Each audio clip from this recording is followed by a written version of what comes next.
آخرت کی منزلوں میں سے سب سے پہلی منزل قبر ہے، جس میں ہر انسان کو آزمایا جائے گا، اس کا امتحان لیا جائے گا۔ ایک تو بڑا امتحان ہے قیامت کے دن، لیکن ایک چھوٹا امتحان ہے قبر کے اندر بھی۔ اس زندگی میں بھی انسان کا ایک امتحان ہو رہا ہے اور دیکھا یہ جا رہا ہے کہ کون ٹھیک کر رہا ہے اور کون غلط، اور پھر اس کے بعد قبر میں بھی اس کا ایک ٹیسٹ ہے۔ 3 اہم سوال اس سے کیے جائیں گے، اور اس میں جو کامیاب ہوگا اسی کے لیے قبر جنت کے ٹکڑوں میں سے ایک ٹکڑا بن جائے گی۔ رسول اللہ صلی اللہ علیہ وسلم نے یہ بھی فرمایا کہ اللہ کی قسم، میں نے جتنے بھی مناظر دیکھے، جتنے سینز دیکھے ہیں، قبر کا منظر ان سب سے زیادہ ہولناک ہے، خوفناک ہے۔ اور ویسے بھی انسان اگر امیجن کرے کہ زمین کے اندر ویرانے میں، قبرستان میں، کئی فٹ زمین کے اندر نیچے اندھیری کوٹھڑی، جس میں انسان کا لحاف بھی مٹی ہے اور اس کا بچھونا بھی مٹی ہے، اور وہاں کسی قسم کی کوئی لائٹ بھی نہیں، کوئی پنکھا نہیں، کچھ بھی نہیں، تو وہ کیسا منظر ہوگا۔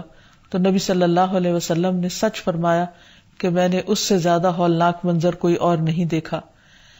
پھر اسی طرح یہ ہے کہ جیسے دنیا میں انسان خوشی اور غم دیکھتا ہے، قبر میں بھی انسان کو یا خوشی ہوتی ہے یا غم ہوتا ہے، اور وہاں کا عذاب بھی برحق ہے اللہ کے نافرمانوں کے لیے، مجرموں کے لیے۔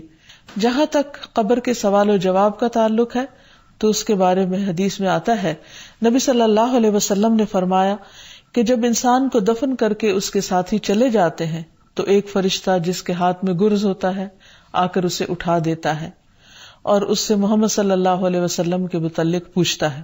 ایک دوسری روایت میں آتا ہے کہ وہ پوچھتا ہے، من ربک کا، تمہارا رب کون ہے، ما دینک کا، تمہارا دین کیا ہے، اور پھر وہ نبی صلی اللہ علیہ وسلم کے بارے میں سوال کرتا ہے کہ تم اس آدمی کے متعلق کیا کہتے ہو؟ تو مومن کہتا ہے، اشہد ان لا الہ الا اللہ و اشہد ان محمدا عبدہ و رسولہ، کہ میں اس بات کی گواہی دیتا ہوں کہ اللہ کے علاوہ کوئی معبود نہیں، اور یہ کہ محمد صلی اللہ علیہ وسلم اس کے بندے ہیں اور رسول ہیں۔ یہ سن کر فرشتہ کہتا ہے کہ تم نے سچ کہا۔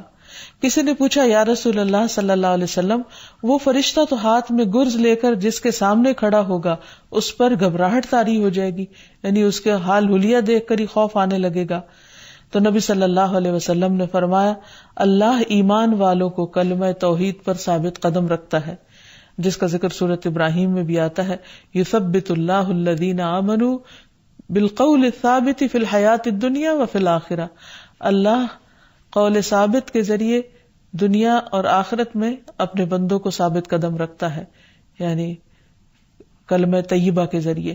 یعنی جو شخص سچے دل سے دنیا میں لا الہ الا اللہ کہتا ہے، اللہ سبحانہ وتعالیٰ قبر میں بھی اس کو اللہ تعالیٰ کی وحدانیت کے اقرار کے لیے اس کلمے کو یاد کرا دیں گے، اور انسان کے اوپر وہ وحشت پھر طاری نہیں ہوگی، بلکہ مومن اپنی قبر میں پرسکون ہوگا۔ نبی صلی اللہ علیہ وسلم نے فرمایا، اگر مرنے والا نیک آدمی ہو تو فرشتے اسے اس کی قبر میں اس طرح بٹھاتے ہیں کہ اس پر کوئی خوف اور گھبراہٹ نہیں ہوتی۔ ویسے بھی قرآن مجید میں آتا ہے، الا ان اولیاء اللہ لا خوف علیہم ولا هم یحزنون، خبردار اللہ کے دوستوں کو نہ کوئی خوف ہے اور نہ غم ہوگا۔ پھر اسی طرح یہ ہے کہ قبر میں ہی انسان کو جنت کا لباس اور خوشبو ملتی ہے۔ جب مومن درست جواب دیتا ہے تو ایک آواز لگانے والا آواز لگاتا ہے کہ میرے بندے نے سچ کہا، بس اس کے لیے جنت کا بستر بچھا دو، اس کے لیے جنت میں ایک دروازہ کھول دو، اسے جنت کے کپڑے پہنا دو۔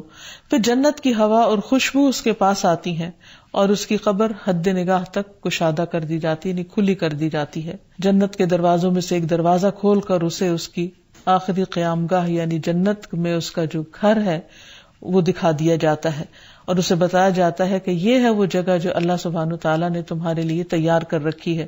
یعنی قیامت کے دن جب تم اٹھو گے اور اپنے حساب کتاب سے فارغ ہوگے تو آخر میں تمہارا مقام یا گھر یہ ہوگا، تو اس سے اس کی خوشی میں اور زیادہ اضافہ ہو جاتا ہے۔ لیکن اس کے برعکس جو شخص اس امتحان میں فیل ہو جاتا ہے، اس کے لیے جہنم کے دروازوں میں سے ایک دروازہ کھول کر اس کو جہنم کا ٹھکانہ دکھا دیا جاتا ہے۔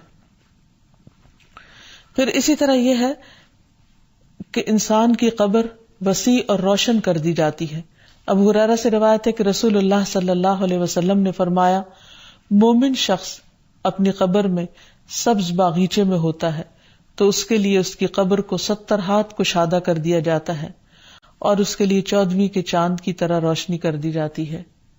یعنی ایک خوبصورت منظر ہوتا ہے جیسے 14ویں رات کو ہوتا ہے، اور اس کا وہاں جتنا بھی قیام ہوگا، یعنی ایسے بندے کا جو قبر کے امتحان میں پاس ہو گیا، وہ بہت ہی سکون اور امن اور خوشی میں اور خوشنما منظر میں اور خوشنما اور بہترین گھر پہ ہوگا. تو اس سے پتہ یہ چلتا ہے کہ جو شخص ایمان کے ساتھ عمل صالح کرتے ہوئے دنیا سے رخصت ہوگا، ایمان پر ہی اس کا خاتمہ ہوگا اور وہ قبر کے امتحان میں کامیاب ہو جائے گا، اس کے لیے قبر کو کشادہ کر دیا جائے گا اور ایک بہترین منظر ہوگا اس کے اس گھر میں. اس کے برعکس قبر میں عذاب بھی ہے. جو شخص قبر کے سوالوں کے جواب نہ دے سکا، اس کی وہاں شامت آئے گی، اس کو مار پڑے گی.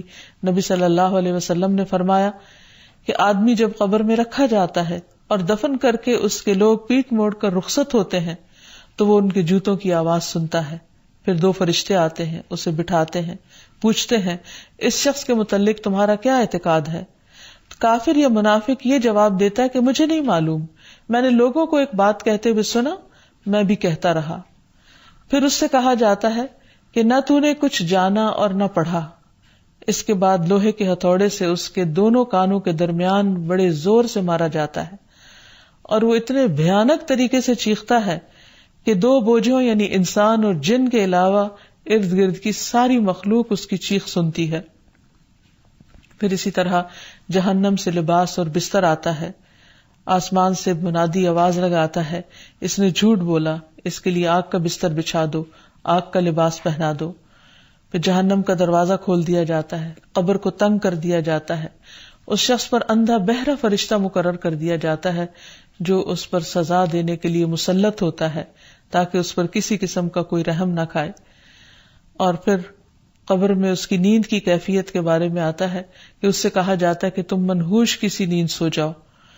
اور منحوش کی نیند کا مطلب ہے ایسا آدمی جسے کیڑے مکوڑے اور سانپ ڈستے اور نوچتے رہتے ہیں اور اس پر قبر تنگ کر دی جاتی ہے، تو جس کرب میں وہ مبتلا ہوتا ہے اور اس میں وہ جو سوتا ہے اس نیند کی طرف اشارہ ہے. رسول اللہ صلی اللہ علیہ وسلم نے فرمایا، قبر آخرت کی پہلی منزل ہے، اگر وہاں نجات مل گئی تو بعد کے سارے مراحل آسان ہو جائیں گے، اور اگر وہاں نجات نہ ملی تو بعد کے سارے مراحل دشوار ہو جائیں گے، یعنی مشکل ہو جائیں گے. ایک یہودی عورت حضرت عائشہ رضی اللہ تعالی عنہا کے پاس آئی اور اس نے عذاب قبر کا ذکر چھیڑ دیا اور کہا کہ اللہ تجھے عذاب قبر سے محفوظ رکھے. اس پر حضرت عائشہ رضی اللہ تعالی عنہا نے رسول اللہ صلی اللہ علیہ وسلم سے عذاب قبر کے بارے میں دریافت کیا.